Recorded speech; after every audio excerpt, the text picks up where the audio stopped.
Hello guys, नमस्कार। कैसे आप सब? उम्मीद करता हूँ वहाँ बचे होंगे। तो साथियों, इस वीडियो में हम कक्षा 10 सामाजिक विज्ञान सोशल साइंस के भूगोल को विस्तार से चर्चा करेंगे। तो साथियों, आप सभी लोग इस वीडियो को लास्ट तक देखिए, क्योंकि यह नोट्स जो यूपी बोर्ड परीक्षा देने जा रहे हैं स्टूडेंट, उनके लिए बहुत महत्वपूर्ण है। और आप किसी भी बोर्ड में पढ़ाई करते हों, उनके लिए भी यह बहुत आवश्यक नोट्स है। और जो हमारे भाई बहन किसी कंपटीशन के एग्ज़ाम की तैयारी कर रहे हैं, उनके लिए यह बहुत उपयोगी साबित होगा। तो आप सभी लोग इसका मन लगा के अध्ययन करिए, क्योंकि यह नोट्स बहुत अच्छा तैयार किया गया है। आप स्क्रीन पे देख ही सकते हैं। यदि आप इसका अध्ययन कर लेते हैं साथियों, तो यकीन मानिए कि सभी क्वेश्चन आपको यहीं से मिलेंगे और आप एग्ज़ाम में बेहतर करके आएंगे और अच्छे नंबर से पास भी हो जाएंगे। तो चलिए, हम ऐसी आशा उम्मीद के साथ हम शुरू करते हैं। सामाजिक विज्ञान भूगोल अध्याय 7, राष्ट्रीय अर्थव्यवस्था की जीवन रेखाएं। ये क्या है? पार्ट 1 है, पार्ट 1। इसके बाद देश की जीवन रेखाएं क्या है? Life lines of the country. परिवहन और संचार दो ऐसे क्षेत्र हैं जो एक देश की जीवन रेखाओं को संचालित करने में महत्वपूर्ण भूमिका निभाते हैं। ये साधन लोगों को एक दूसरे के साथ संवाद करने, साथ में रहने और व्यापारिक गतिविधियों में भाग लेने की सुविधा प्रदान करते हैं। अब नेक्स्ट, चलिए स्क्रीनशॉट ले लीजिए इसका। परिवहन साधन, मीन्स ऑफ ट्रांसपोर्ट।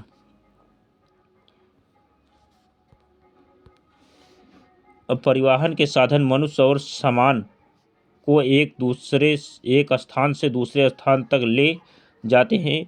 इसमें विभिन्न प्रकार के परिवहन साधन शामिल होते हैं। रेल परिवहन क्या है? रेल परिवहन एक अत्यंत महत्वपूर्ण और लोकप्रिय परिवहन साधन है। यह लोगों को बड़ी दूरी तक यात्रा करने की सुविधा प्रदान करता है और व्यापारिक सामग्री को भी अद्यतन तरीके से पहुंचाता है। स्क्रीनशॉट ले लीजिए इसका साथियों। बहुत महत्वपूर्ण नोट्स लिखा गया है, क्योंकि इसको टाइप करने में बहुत समय लगा था। तो साथियों, आप सभी लोग लाइक कमेंट करते रहें, क्योंकि जितना हमको प्यार देंगे उतना मैं आपको अध्ययन ऐसे कराता रहूँगा और अध्ययन करा भी रहा हूँ, देख ही सकते हैं। और वायु परिवहन क्या है? अधिकांशतः तेज और द्रुत तरीके से लोगों को दूरस्थ स्थलों तक पहुँचाने में सहायक होता है। यह अंतर्राष्ट्रीय यात्रा को भी सुगम और तेज बनाता है, यानी देश विदेश जाने में वायु परिवहन कार्य करता है। जल परिवहन क्या है? जल परिवहन नदियों, समुद्रों और ओकेनों के माध्यम से सामान्य रूप से बड़ी खास यात्रा और व्यापार की सुविधा प्रदान करता है। यह विभिन्न देशों के बीच व्यापार के लिए एक महत्वपूर्ण माध्यम है। नेक्स्ट, संचार के साधन, मीन्स ऑफ कम्युनिकेशन। संचार साधन, मीन्स ऑफ कम्युनिकेशन। संचार साधन उन उपकरणों को संदर्भित करता है जो सूचना, समाचार और संवाद को एक स्थान से दूसरे स्थान तक पहुंचाते हैं। ये साधन लोगों को दूरस्थ स्थानों में संवाद करने, जानकारी साझा करने और विभिन्न माध्यमों के माध्यम से जानकारी प्राप्त करने में करते हैं। समाचार पत्र क्या है? न्यूज़पेपर। समाचार पत्र लोगों को राष्ट्रीय और अंतर्राष्ट्रीय समाचार, विशेष खबरें और विभिन्न विषयों पर लेख के माध्यम से जानकारी प्रदान करते हैं। चलिए नेक्स्ट, अब रेडियो क्या है? रेडियो वाणी के माध्यम से लोगों को संगीत, समाचार, कविताएं, किस्से और अन्य विषयों पर कार्यक्रम प्रस्तुत किए जाते हैं। टीवी यानी टेलीविज़न।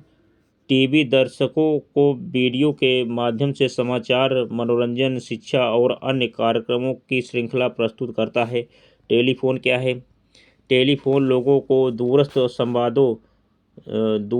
स्थानों में संवाद करने की सुविधा प्रदान करता है। अब मोबाइल फ़ोन क्या है? मोबाइल फ़ोन व्यक्तियों को हर जगह संचार करने की सुविधा प्रदान करता है। ये शीर्ष गति से बात करने, संदेश भेजने और इंटरनेट उपयोग करने की सुविधा देते हैं। ईमेल क्या है? ईमेल लोगों को इलेक्ट्रॉनिक माध्यम के माध्यम से संदेश भेजने की सुविधा प्रदान करता है। ये तेज़ी से सुरक्षित और अर्थव्यवस्थित तरीके से संदेश भेजने की सुविधा देता है। चलिए नेक्स्ट।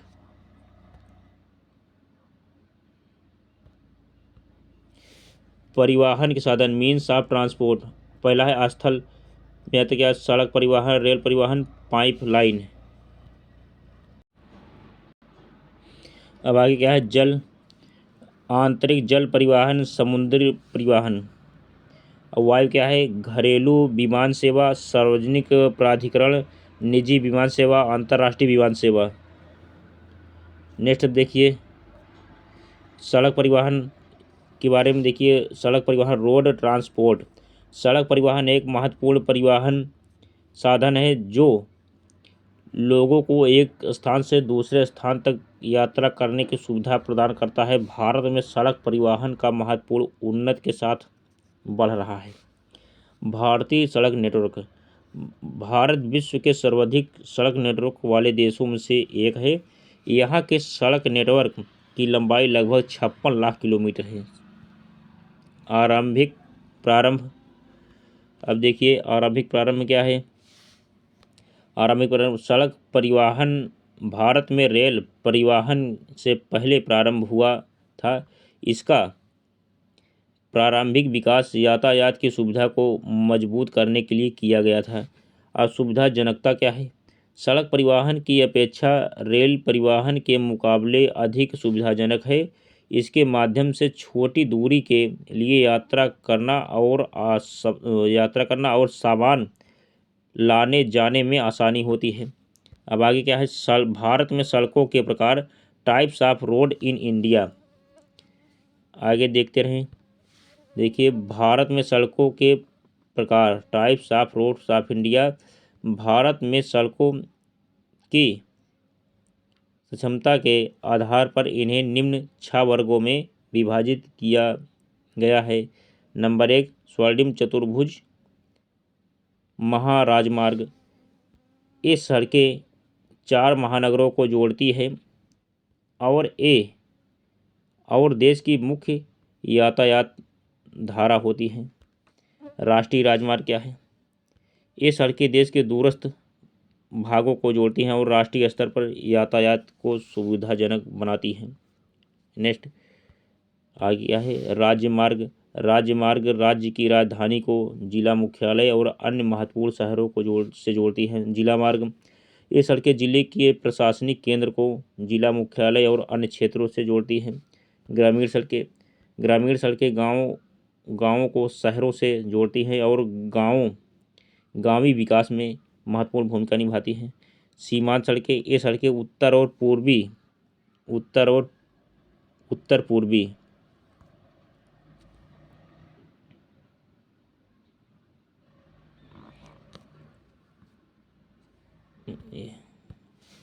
इस उत्तर और उत्तर पूर्वी सीमावर्ती क्षेत्रों को अन्य भागों से जोड़ती हैं और राष्ट्रीय सुरक्षा के लिए महत्वपूर्ण होती हैं। स्वर्णिम चतुर्भुज महाराजमार्ग, ये क्या है, गोल्डन क्वाड्रिलेटरल हाईवे। ये क्या है, दिल्ली, कोलकाता, चेन्नई, मुंबई महाराजमार्ग। यह 6 लेन वाला महाराजमार्ग दिल्ली और कोलकाता, चेन्नई को मुंबई से जोड़ता है। उत्तर दक्षिण गलियारा क्या है, देख सकते हैं उत्तर दक्षिण गलियारा।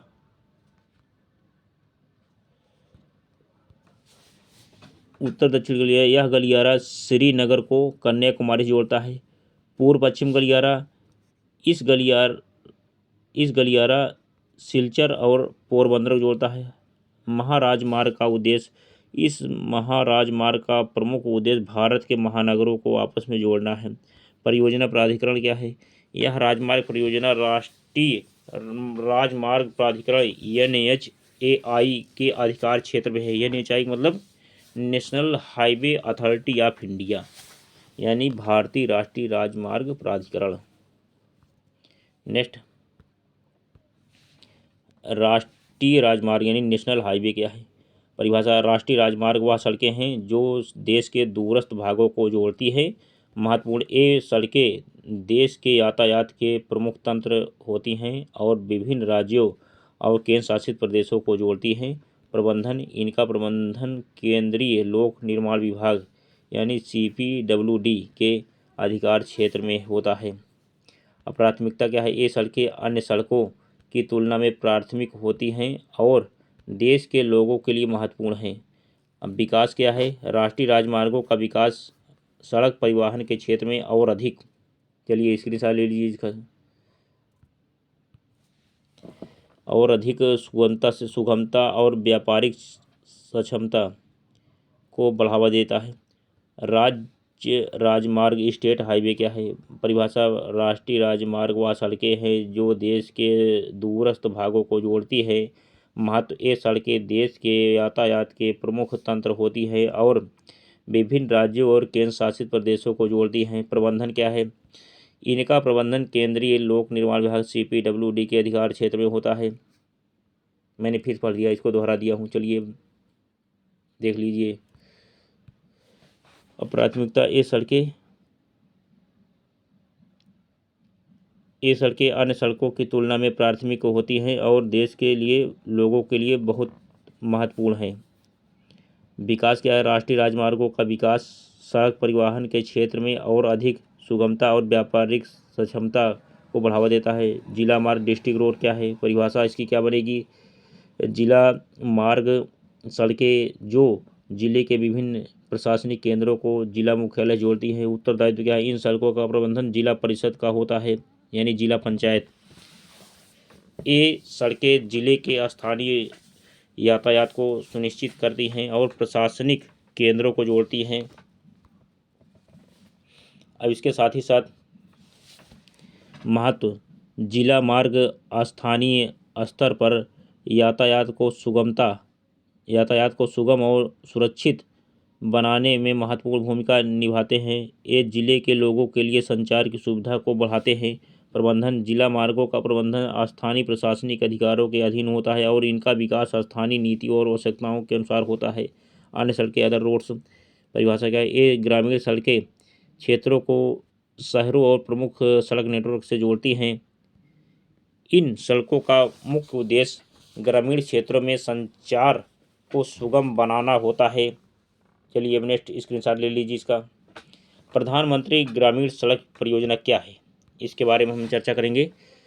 तो भारत सरकार द्वारा चलाई जाने वाली योजना है जिसका उद्देश्य ग्रामीण क्षेत्रों में सड़क सुविधा को सुधारना और ग्रामीण इलाकों को शहरी क्षेत्रों से जोड़ना। इसके तहत अन्य सड़कों का विकास और मरम्मत कार्य किया जा रहा है। उपयुक्तता, ग्रामीण सड़कों, देख सकते हैं गांव में सड़कें बनती हैं, वो प्रधानमंत्री योजना का बोर्ड लगा रहता है। प्रधानमंत्री ग्राम सड़क योजना का बोर्ड लगा रहता है, यही है। अब ग्रामीण सड़कों को विकास स्थानीय लोगों के जीवन को सुगम और आरामदायक बनाता है। इन सड़कों के माध्यम से कृषि उत्पादों का अधिक बाजार तक पहुंचना संभव होता है और इससे ग्रामीण अर्थव्यवस्था को स्थिरता मिलती है। नेक्स्ट देखिए, अब प्रगति की दिशा, अन्य सड़कों का विकास ग्रामीण क्षेत्रों में आर्थिक और नेक्स्ट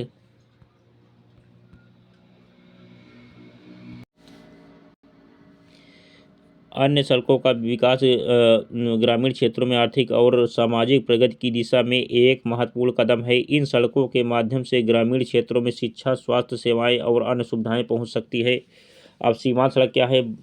बॉर्डर रोड, भारत सरकार प्राधिकरण, यह संगठन 1960 में स्थापित किया गया था और इसका मुख्य उद्देश्य भारत के उत्तर पूर्वी क्षेत्रों में सीमांत सड़कों का निर्माण और विकास करना है। अब आगे क्या है? सड़कों की देखरेख, इस संगठन की जिम्मेदारी सीमांत क्षेत्रों में सड़कों की देखरेख करना इसका मकसद। नेक्स्ट अब देखिए, दुर्गम क्षेत्रों, इसका मकसद दुर्गम क्षेत्रों में सुरक्षित और अच्छी सड़क संचार सुनिश्चित करना है।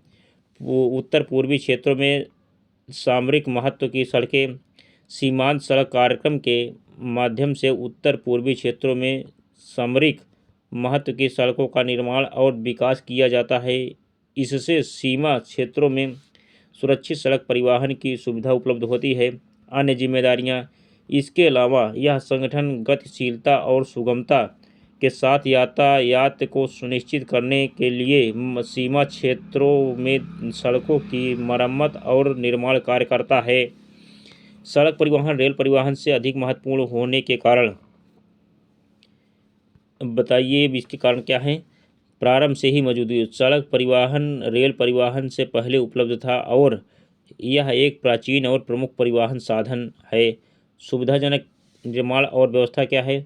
सड़क परिवहन की व्यवस्था और निर्माण सुविधाजनक होती है, जो इसे एक प्रमुख परिवहन साधन बनाता है। घरों तक पहुँच, परिवहन सड़क हमें घरों तक पहुंचाता है और यातायात की सुविधा प्रदान करता है। आप घर से निकलेंगे तो घर तक पहुंच जाएंगे सड़क के द्वारा। अब दुर्गम क्षेत्रों में उपयोगी क्या है। सड़क परिवहन पहाड़ी क्षेत्रों, दुर्गम क्षेत्रों और ऊबड़ खाबड़ स्थानों में भी आसानी से बनाई जा सकती हैं और लोगों को सुरक्षित यात्रा की सुविधा प्रदान करती हैं। अब आगे क्या है। अन्य परिवहन साधनों की कड़ी, सड़क परिवहन अन्य परिवहन साधनों के साथ मिलकर यातायात के लिए एक पूरक की भूमिका निभाता है और विभिन्न स्थानों के बीच कनेक्टिविटी प्रदान करता है। सड़क परिवहन किन किन समस्याओं से जूझ रहा है। What problems in road transport facing.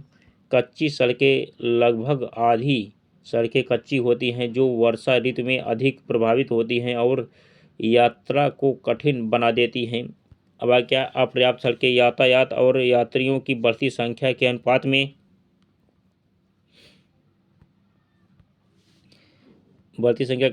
सड़कों की अपर्याप्तता है, जिससे यात्रा करने में लोगों को कई समस्याएं होती हैं। तंग और भीड़ भरी सड़कें, बढ़ते हुए वाहनों के कारण सड़कें तंग और भीड़ भरी हो जाती हैं, जिससे ट्रैफिक जाम की समस्या उत्पन्न होती है। अपर्याप्त राष्ट्रीय राजमार्ग भी पर्याप्त नहीं हैं, जिससे देश के दूरस्थ भागों का सही संचार सुनिश्चित नहीं हो पाता है। रेल परिवहन क्या है। रेल ट्रांसपोर्ट लाभ क्या है। इसके लाभ क्या है। प्रमुख साधन रेल परिवहन वस्तुओं और यात्रियों के परिवहन का प्रमुख साधन है। विभिन्न कार्यों में सहायक। रेल परिवहन व्यापार, भ्रमण, तीर्थ यात्राएं, लंबी दूरी तक सामान का परिवहन में मदद करता है। राष्ट्रीय एकीकरण, रेल परिवहन देश के विभिन्न हिस्सों को आपस में जोड़कर राष्ट्रीय एकीकरण में मदद करता है और उद्योग और कृषि के विकास को गति प्रदान करता है। पूरा संकलन, भारतीय रेल परिवहन को 16 रेल खंडों, 16 यानी अब और जो हो गए हैं, पहले था 16 लेकिन अब ज़्यादा हो गए, करीब 18 हो गए, 18 जोन हो गए हैं, 18 के करीब हो गए हैं, 18 जोन के करीब हो गए हैं, 16 नहीं, में पुनः संकलित किया गया है। इसके बाद समस्याएं क्या हैं। बिना टिकट यात्रा करना, लोग बिना टिकट यात्रा करते हैं जिससे रेलवे को नुकसान होता है। अगर बिना टिकट यात्रा करें, अगर टीटी पकड़ लिया तो टिकट का 10 गुना जुर्माना वसूलता है। इसलिए जो है टिकट लेके और सुरक्षित यात्रा हो ज़्यादा बढ़िया है। अब इसके बाद क्या है। चोरी और नुकसान, रेल संपत्ति की चोरी और नुकसान होते हैं जो सुरक्षा की समस्याओं को उत्पन्न करता है। चेन खींचना, बिना वजह चेन खींचकर रेलों को रोकना यात्रियों को परेशानी पहुंचाता है। असमयित रेल सेवाएं क्या है। कई बार रेल सेवाएं समय पर नहीं चलती, जिससे यात्रियों को असुविधा होती है। रेलों के जाल के असमान वितरण के, अब देखिए आगे क्या हो जाएगा। मैदानी और आगे क्या है। मैदानी और पर्वतीय भागों में निर्माण और लागत। मैदानी भागों में रेलों के निर्माण और लागत कम और आसान होती है, जबकि पर्वतीय भागों में यह कठिन और लागत अधिक होती है। जनसंख्या घनत्व, मैदानी भागों में जनसंख्या घनत्व अधिक होता है, जिससे रेलों के जाल का वितरण अधिक होता है। मरुस्थलीय और पठारी भागों में विकास की कमी, मरुस्थलीय और पठारी भागों में औद्योगिक और कृषि विकास की कमी होने के कारण रेलों का जाल कम होता है। अब प्रशासकीय कारण और सरकारी नीतियाँ क्या है? प्रशासकीय कारणों और सरकारी नीतियाँ क्या हैं? प्रशासकीय कारणों और सरकारी नीतियों के कारण भी रेलवे के विकास पर प्रभाव पड़ता है। पाइपलाइन क्या है? प्रारंभिक उपयोग पहले शहरों में उद्योगों और घरों में पानी पहुंचाने के लिए पाइपलाइन का उपयोग किया जाता था। विस्तारित उपयोग अब कच्चा तेल, पेट्रोल और प्राकृतिक गैस को शोधनशालाओं, उर्वरक कारखानों और ताप विद्युत गृहों तक पहुंचाने के लिए पाइपलाइन का उपयोग किया जाता है। चलिए इसका स्क्रीनशॉट ले लीजिए साथियों। अब नेक्स्ट क्या है? महत्वपूर्ण पाइपलाइन के जाल असम से कानपुर तक पाइपलाइन जाल है। तो गुजरात सलाया से जालंधर तक पाइपलाइन जाल है। गुजरात के हजीरा से विजयपुर होते हुए जगदीशपुर तक का पाइपलाइन जाल है। पाइपलाइन परिवहन के लाभ क्या है?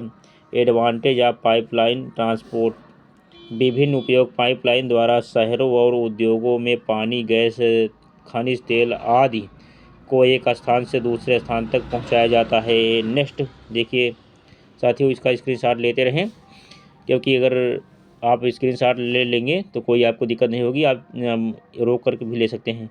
समय की बचत, पाइपलाइन परिवहन से समय की बचत होती है क्योंकि यह स्वचालित रूप से सामग्री को पहुंचाता है। सुरक्षा, इससे बीच में चोरी और बर्बादी को रोका जा सकता है क्योंकि यह आपराधिक हस्तियों के लिए पहुंच नहीं पाता है। लागत की बचत, पाइपलाइन बिछाने की लागत अधिक होती है परंतु इसको चलाने की लागत कम होती है। शीघ्र, सुरक्षित और आसान, पाइपलाइन द्वारा परिवहन शीघ्र, सुरक्षित और आसान होता है जिससे उपयोगकर्ता को अधिक सुविधा मिलती है। चलिए नेक्स्ट। अब दबाव की कमी, इससे रेलों पर बढ़ते दबाव को कम किया जा सकता है जो उत्पादन के लिए अधिक सुरक्षित होता है। जल परिवहन यानी वाटर ट्रांसपोर्ट क्या है? सस्ता परिवहन, जल परिवहन सबसे सस्ता परिवहन साधन है क्योंकि इसमें ईंधन की लागत कम होती है और यह एक स्थिर माध्यम है। भारी सामान के ले जाने में सहायक, जल परिवहन स्थूल व भारी सामान के ले जाने में सहायक होता है जैसे कि भारी मशीनरी, खनिज उत्पाद और अन्य सामग्री। पानी में जो है परिवहन सस्ता होता है, सबसे सस्ता परिवहन पानी में जो चलते हैं वही है। नेक्स्ट। अब ऊर्जा सक्षम और पर्यावरण अनुकूल, जल परिवहन ऊर्जा सक्षम और पर्यावरण अनुकूल होता है क्योंकि इसमें ईंधन की कम खपत होती है और यह प्रदूषण कम करता है। विदेशी व्यापार, भारत में जल परिवहन द्वारा विदेशी व्यापार भारतीय तटों पर स्थित पत्तनों द्वारा किया जाता है, अर्थव्यवस्था को सहायक बनाता है। अंतःस्थलीय नौ संचालन, भारत में अंतःस्थलीय नौ संचालन जलमार्ग 14,500 किलोमीटर है। इसमें केवल 5685 किलोमीटर ही मशीनरीकृत नौकाओं द्वारा किया जाता है। नौका मतलब नाव द्वारा। भारत के राष्ट्रीय राजमार्ग, अब निम्न जलमार्गों को भारत सरकार द्वारा राष्ट्रीय जलमार्ग घोषित किया गया है। हल्दिया से इलाहाबाद यानी प्रयागराज तक, प्रयागराज नया नाम प्रयागराज है ना, प्रयागराज। हल्दिया तथा प्रयागराज के मध्य गंगा जलमार्ग यानी 1620 किलोमीटर है। अब आगे है सदिया, और इसमें थोड़ा टाइप हो गया था, हल्दिया तथा इलाहाबाद के मध्य जलमार्ग यानी इलाहाबाद का नाम प्रयागराज हो गया है ना, तो मैंने कर दिया हूँ, जो थोड़ा टाइप होने में वो हो गया था। तो सादिया और धुबरी के मध्य ब्रह्मपुत्र नदी जलमार्ग, इसकी लंबाई है कितना? 891 किलोमीटर। केरल में पश्चिम तटीय नहर कोल्लमपुर तक यानी 205 किलोमीटर है। अब क्या है? काकीनाडा और पुदुचेरी नहर, स्ट्रेच गोदावरी और कृष्णा नदी, इसकी लंबाई है 1078 किलोमीटर। मातई नदी, महानदी के डेल्टा चैनल, ब्रह्मणी नदी और पूर्वी तटीय नहर 588 किलोमीटर। प्रमुख समुद्री पत्तन, मेजर सी, पोर्ट्स, मुंबई भारत का व्यापारिक और वित्तीय केंद्र है। यह भारत की सबसे बड़ी और सबसे व्यस्त बंदरगाहों में से एक है। आगे चेन्नई तमिलनाडु। चेन्नई दक्षिण भारत का प्रमुख समुद्री बंदरगाह है। यह दक्षिण भारत राज्यों के लिए महत्वपूर्ण व्यापारिक और व्यावसायिक केंद्र है। कोलकाता पश्चिम बंगाल में है। कोलकाता भारत का प्रमुख पूर्वी तटीय शहर है। यह भारत का एक प्रमुख व्यापारिक और औद्योगिक केंद्र भी है। अब कोचीन केरल। कोचीन एक महत्वपूर्ण उद्योग और व्यापार केंद्र है, विशेष रूप से प्राकृतिक तेल और उपयोगिता के उत्पादों के लिए जाना जाता है। अब आ गया विशाखापट्टनम आंध्र प्रदेश। विशाखापट्टनम एक महत्वपूर्ण समुद्री बंदरगाह है जो दक्षिणी भारत के लिए विशेष रूप से महत्वपूर्ण है। पीपावाव गुजरात। पीपावाव गुजरात का सबसे व्यस्त समुद्री बंदरगाह है जो भारत के औद्योगिक विकास में महत्वपूर्ण भूमिका निभाता है। हल्दिया पश्चिम बंगाल में है। हल्दिया भारत का एक प्रमुख समुद्री बंदरगाह है जो पूर्वी भारत के व्यापार के लिए महत्वपूर्ण है। नेक्स्ट क्या हो जाएगा? इसके अतिरिक्त 200 मध्यम और छोटे पत्तन हैं। इन 12 प्रमुख समुद्री पत्तनों के अलावा भारत में 200 से अधिक मध्यम और छोटे समुद्री पत्तन हैं जो विभिन्न राज्यों और क्षेत्रों के व्यापार और आर्थिक विकास में महत्वपूर्ण भूमिका निभाते हैं। भारत के प्रमुख पत्तन। Major port of India. भारत के पश्चिमी घाट के प्रमुख पत्तन क्या हैं? कांडला, दीनदयाल पत्तन इसको कहते हैं। दीनदयाल पत्तन स्वतंत्रता के बाद विकसित पहला पत्तन है। ये कई बार पूछा गया है कांडला, दीनदयाल। ये गुजरात में स्थित है। एक ज्वारी पत्तन है। मुंबई पत्तन महाराष्ट्र सबसे बड़ा पत्तन है। जवाहरलाल नेहरू पत्तन महाराष्ट्र में स्थित है। यह मुंबई पत्तन से विकसित हुआ है। मारमागांव पत्तन यह गोवा में स्थित है। यहाँ से लौह अयस्क का 50% आयात होता है। न्यू मंगलौर। नेक्स्ट अब क्या है? कर्नाटक में स्थित है। कुद्रेमुख की खान से लौह निर्यात होता है। नंबर 1 कोची केरल के लैगून के मुहाने पर स्थित है। भारत के पूर्वी घाट के प्रमुख पत्तन। नंबर 1 तूतीकोरन पत्तन तमिलनाडु में स्थित है। सबसे पुराना प्राकृतिक पत्तन है। नंबर 1 चेन्नई पत्तन तमिलनाडु में स्थित है। सबसे पुराना प्राकृतिक पत्तन है।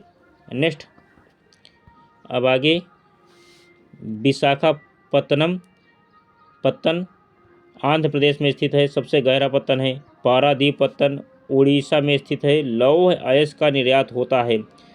कोलकाता पत्तन पश्चिम बंगाल में स्थित है। अंतःस्थलीय नदियों का पत्तन है। हल्दिया पत्तन क्या है?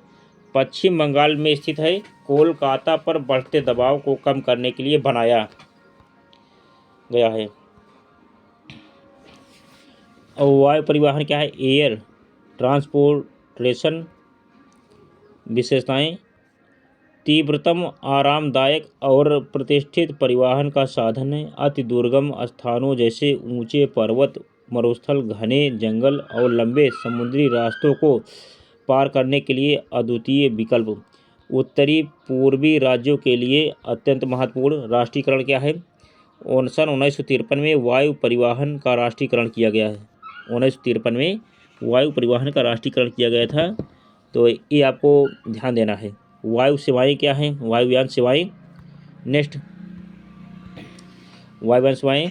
एयर इंडिया अंतर्राष्ट्रीय वायु सेवाएं प्रदान करता है। इंडियन एयरलाइंस घरेलू वायु सेवाएं प्रदान करता है। आपदा में सहायक।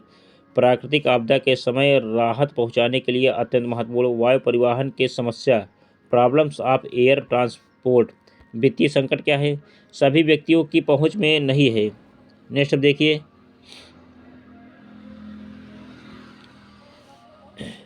सभी व्यक्तियों की पहुंच में नहीं है। वायुयान सेवाओं की उच्च लागत के कारण इसे सभी के लिए सुलभ नहीं बनाया जा सकता। मौसम के प्रभाव। मौसमी परिस्थितियों के प्रभाव से जल्दी प्रभावित होता है। अधिक बारिश, धूम्रपान के निषेध, गंभीर आंधी, फोग इत्यादि कारण हो सकते हैं जो वायुयान सेवाओं को प्रभावित कर सकते हैं।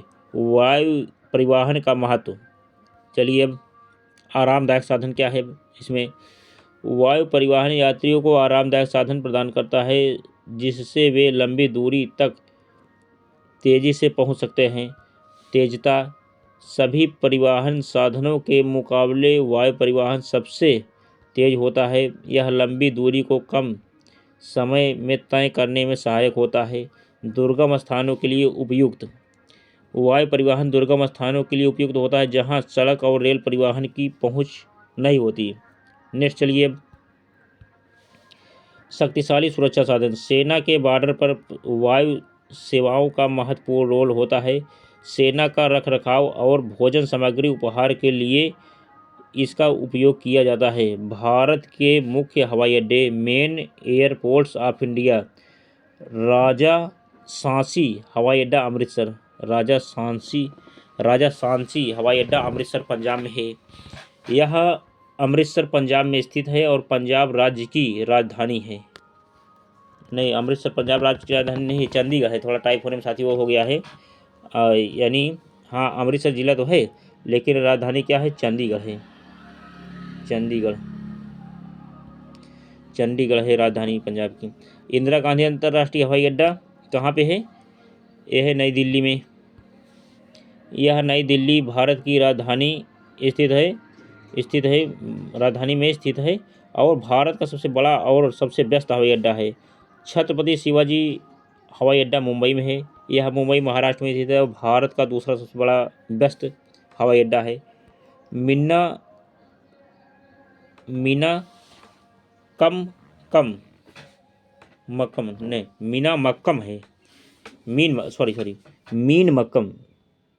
मक्कम हवाई अड्डा चेन्नई में है। तो मीन मक्कम हवाई अड्डा चेन्नई में है। यह चेन्नई तमिलनाडु में स्थित है और दक्षिण भारत का एक प्रमुख हवाई अड्डा है। नेताजी सुभाष चंद्र बोस हवाई अड्डा ये कहाँ पे है, ये कोलकाता में है। तो कोलकाता में नेताजी सुभाष चंद्र बोस हवाई अड्डा है। तो यह कोलकाता पश्चिम बंगाल में स्थित है और पूर्व भारत का मुख्य हवाई अड्डा है। राजीव गांधी हवाई अड्डा कहाँ, हैदराबाद में। यह हैदराबाद तेलंगाना में स्थित है और भारत में महत्वपूर्ण हवाई अड्डों में से एक है। संचार सेवाएं, कम्युनिकेशन सर्विसेज। भारत में टेलीविज़न, रेडियो, प्रेस, फिल्मों, टेलीफोन आदि द्वारा निजी दूरसंचार और जनसंचार की सुविधा। नेक्स्ट अब निजी में क्या आता है। निजी संचार, पहली श्रेणी की डाक सेवा, कार्ड और लिफाफे बंद चिट्ठियाँ इसमें शामिल होती हैं। द्वितीय श्रेणी की डाक सेवा, रजिस्टर्ड पैकेट, किताबें, अखबार और मैगजीन इस श्रेणी में शामिल होते हैं। शीघ्रता के लिए नए डाक मार्ग, बड़े शहरों और नगरों में 6 नए डाक मार्ग बनाए गए हैं। भारत का अग्रणी भूमिका में होना, यानी डाक विभाग बहुत पुराना है। भारत एशिया महाद्वीप में संचार क्षेत्र में अग्रणी है। जनसंचार भाषाओं में समाचार पत्र छपते हैं। लगभग 100 से अधिक भारतीय भाषाओं में समाचार पत्र छपते हैं। मनोरंजन और जानकारी, राष्ट्रीय कार्यक्रमों के साथ साथ नीतियों की जानकारी भी दी जाती है। फिल्मों का प्रमाणन, केंद्रीय फिल्म प्रमाणन बोर्ड भारतीय और विदेशी फिल्मों को प्रमाणित करता है, क्योंकि बिना उसके प्रमाण किए जो है फिल्म नहीं रिलीज होती, इसलिए उसको प्रमाणित करना पड़ता है। आकाशवाणी का योगदान, आकाशवाणी नेशनल, रीजनल और लोकल भाषाओं में विभिन्न कार्यक्रम प्रसारित करती है। जनसंचार के साधनों से होने वाले लाभ, यानी बेनिफिट्स ऑफ मास कम्युनिकेशन, स्वास्थ्य, मनोरंजन। संचार साधनों के माध्यम से मनोरंजन करना लोगों के लिए स्वास्थ्य और मनोरंजक होता है। राष्ट्रीय कार्यक्रमों और नीतियों की जागरूकता, जन संचार साधनों के माध्यम नेक्स्ट देखिए से लोगों को राष्ट्रीय कार्यक्रमों और नीतियों के बारे में जागरूकता मिलती है। ज्ञानवर्धक, संचार साधनों के जरिए ज्ञानवर्धक कार्यक्रमों और सामग्री का प्रसार होता है जो लोगों को शिक्षित बनाता है। खेल संबंधी कार्यक्रमों का प्रसारण, स्पोर्ट के संबंध में जानकारी और मैच का प्रसार संचार साधनों के माध्यम से होता है। नेक्स्ट है क्या, दूरदर्शन के माध्यम से राष्ट्रीय समाचार और संदेश अब इसमें आता है क्या, दूरदर्शन राष्ट्रीय समाचार और संदेशों को लोगों तक पहुंचाता है और राष्ट्रीय एकता को मजबूत करता है। व्यापार बिजनेस परिभाषा से क्या, व्यापार एक प्रकार का व्यवसाय है जिसमें राज्यों और देश के बीच वस्तुओं का आदान प्रदान होता है, यानी यहाँ की वस्तु वहाँ, वहाँ की वस्तु यहाँ आती है। अब आगे क्या है, आयात और निर्यात। व्यापार के दो प्रमुख घटक है, आयात और निर्यात। चलिए इसको देखिए। अब आयात क्या है, आयात देश में विदेश से वस्तुओं की आयात होती है। और निर्यात क्या है, देश से विदेश में वस्तुओं की निर्यात होती है। आयात और निर्यात का संतुलन, आयात और निर्यात का संतुलन देश के व्यापार के लिए महत्वपूर्ण है। यह संतुलन देश की अर्थव्यवस्था को स्थिर और मजबूत बनाता है। अंतर्राष्ट्रीय व्यापार इंटरनेशनल ट्रेड परिभाषा की क्या है, दो या दो से अधिक देशों के बीच वस्तुओं का आदान प्रदान अंतर्राष्ट्रीय व्यापार कहलाता है।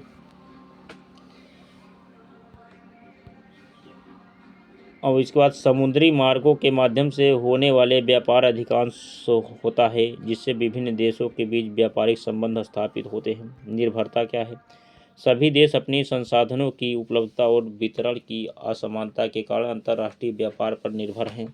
नेक्स्ट, विभिन्न देशों के बीच व्यापार बाजार और प्रतिस्थापन और संचार की शक्ति के माध्यम से होता है। व्यापारी बिजनेसमैन जो व्यक्ति उत्पाद को उत्पादक से खरीदकर उसे परिवहन द्वारा उपभोक्ताओं तक पहुंचाते हैं उन्हें व्यापारी कहा जाता है।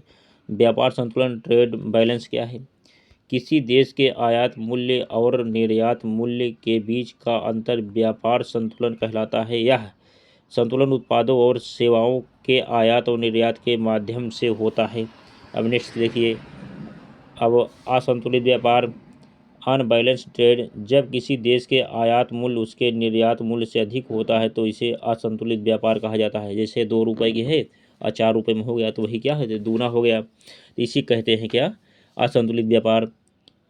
इसका कारण हो सकता है निर्यात की कमी या आयात की अधिकता।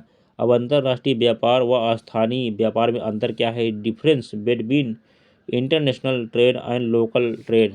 अब एक तरफ क्या है अंतर्राष्ट्रीय व्यापार, दूसरी तरफ है स्थानीय व्यापार, इसको हम देख लेते हैं। चलिए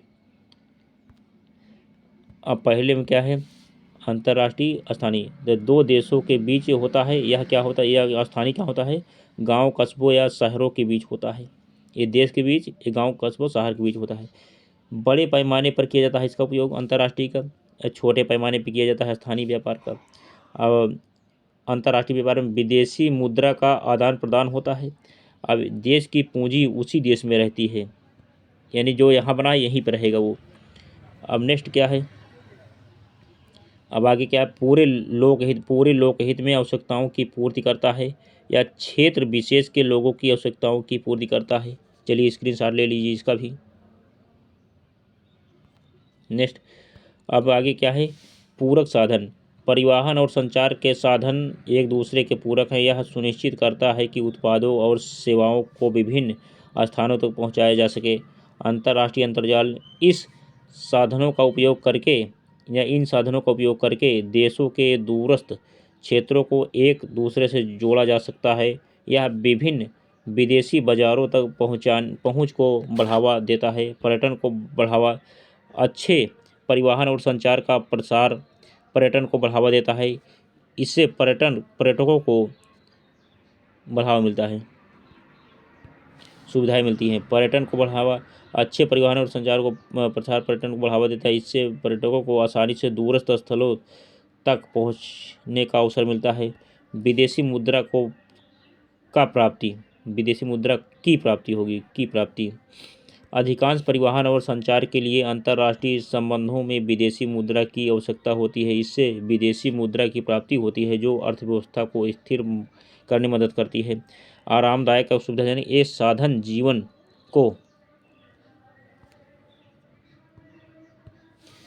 आरामदायक और सुविधाजनक बनाते हैं क्योंकि वे वस्तुएं और जानकारी को तेजी से एवं आसानी से पहुंचाते हैं। आपातकाल में संघर्ष क्या है, आपातकाल में जैसे कि प्राकृतिक आपदाओं या राष्ट्रीय सुरक्षा के मामलों में ये साधन संघर्ष के समय में जनता को सहायता पहुंचाने में मदद कर सकते हैं। अब आ गया पर्यटन एक व्यापार के रूप में, tourism as a business. Next क्या है, लगभग 150 लाख लोग पर्यटन व्यवसाय में लगे हुए हैं। पर्यटन उद्योग राष्ट्रीय एकता को बढ़ावा देता है व स्थानीय हस्तकला व सांस्कृतिक उद्यमों का विकास करता है। भारत की कला संस्कृति ऐतिहासिक धरोहरों से विदेशी लोगों को परिचित करवाता है, एक व्यापार के रूप में काम करता है। अब क्या है, दुनिया भर से विदेशी नागरिक भारत आते हैं। अब नेक्स्ट क्या है आगे, नए पर्यटन के नए रूप, न्यू फॉर्म ऑफ टूरिज्म, बड़ी रोजगार सृजन। पर्यटन व्यवसाय में लगभग 1.5 लाख लोग रोजगार प्राप्त करते हैं, जो आर्थिक स्थिति में सुधार करता है। राष्ट्रीय एकता का बढ़ावा, पर्यटन उद्योग राष्ट्रीय एकता को बढ़ावा देता है और स्थानीय हस्तकला और सांस्कृतिक उद्यमों का विकास करता है। साथियों, ये सब नोट कर लीजिए और इसको आपको एग्जाम में लिख देना है पर्यटन के बारे में।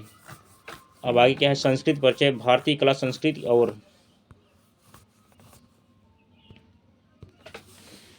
और ऐतिहासिक धरोहरों को विदेशी पर्यटकों को परिचित करने के लिए माध्यम बनाता है। विदेशी पर्यटकों को आकर्षण, भारत में पर्यटन उद्योग विदेशी पर्यटकों को आकर्षित करता है, जो देश की अर्थव्यवस्था को समृद्ध में मदद करता है। पर्यटक के नए रूप, विविध प्रकार का पर्यटन, विरासत पर्यटन, सांस्कृतिक पर्यटन, चिकित्सा पर्यटन, पारी पर्यटन, रोमांचकारी पर्यटन, व्यापारिक पर्यटन। अब पर्यटन के नए रूप क्या हैं, विविध प्रकार का पर्यटन, यहाँ तक तो हो गया है। व्यापारिक पर्यटन आदि कई प्रकार के पर्यटन हैं। विदेशी पर्यटकों की आर्थिक संख्या, प्रतिवर्ष भारत में 26 लाख से अधिक विदेशी पर्यटक आते हैं, जो देश के पर्यटन उद्योग को समृद्धि में ले जाते हैं। अब आगे, पर्यटन और उद्योग या व्यापार के रूप में अर्थव्यवस्था के विकास में किस प्रकार सहायक हैं, इसके बारे में चर्चा करेंगे। उद्योग के रूप में विकास, पिछले कुछ वर्षों में भारत में पर्यटन उद्योग में महत्वपूर्ण वृद्धि हुई है। इससे लगभग 150 लाख से अधिक लोग इस उद्योग में लगे हुए हैं, जो रोजगार के अवसरों को बढ़ाता है। सांस्कृतिक और आर्थिक विकास क्या है, सांस्कृतिक और आर्थिक विकास, पर्यटन उद्योग ने स्थानीय हस्तकला और सांस्कृतिक उद्यमों को विकास के अवसर प्रदान किए हैं, जो अर्थात सांस्कृतिक धन की संरक्षण और प्रशंसा की मदद करता है। विदेशी मुद्रा की प्राप्ति, विदेशी पर्यटकों के आने से देश को विदेशी मुद्रा की प्राप्ति होती है, जो अर्थव्यवस्था को मजबूत करता है। अब आ गया राष्ट्रीय एकता का संवर्धन, राष्ट्रीय पर्यटन उद्योग ने देश के अंतर्निहित क्षेत्रों के परिचय में, नेक्स्ट संस्कृति और देखिए सांस्कृतिक धन की संरक्षण और प्रशंसा में मदद करता है। विदेशी मुद्रा की प्राप्ति, विदेशी पर्यटकों के आने से देश को विदेशी मुद्रा की प्राप्ति होती है और अर्थव्यवस्था को मजबूती प्रदान करता है, यानी अर्थव्यवस्था को मजबूत करता है। राष्ट्रीय एकता का समर्थन, पर्यटन उद्योग ने देश के अंतर्निहित क्षेत्रों के परिचय में मदद करके राष्ट्रीय एकता को संवर्धित किया है। यह विभिन्न राज्यों और समुदायों को एक साथ लाता है और एकत्रित करता है। चलिए इसका स्क्रीनशॉट ले लीजिए। चलिए बस यहीं तक ऐसा पूरा हुआ साथियों। तो अध्याय 7 था, अध्याय 7 और जो है पूरा हुआ पार्ट 1, अध्याय 7 पार्ट 1 मैंने पूरा करा दिया। इसका स्क्रीनशॉट ले लीजिए साथियों, और इसको आप 1-2 बार वीडियो रोक कर देख लेंगे तो आपको सब कुछ समझ में आ जाएगा साथियों, और आप एग्ज़ाम में कर पाएंगे और अच्छे नंबर से पास हो जाएंगे। चलिए अब ये वीडियो हो पूरा, अब मैं अपनी वाणी को विराम देता हूँ। इस वीडियो पर लाइक कमेंट आप कर दीजिएगा साथियों। चलिए अब नेक्स्ट अब क्वेश्चन वाला पार्ट, यानी क्वेश्चन आंसर का वीडियो हम पार्ट 2 जल्द ही प्रोवाइड कराएंगे। इसी के साथ जय हिंद, जय भारत, वंदे मातरम।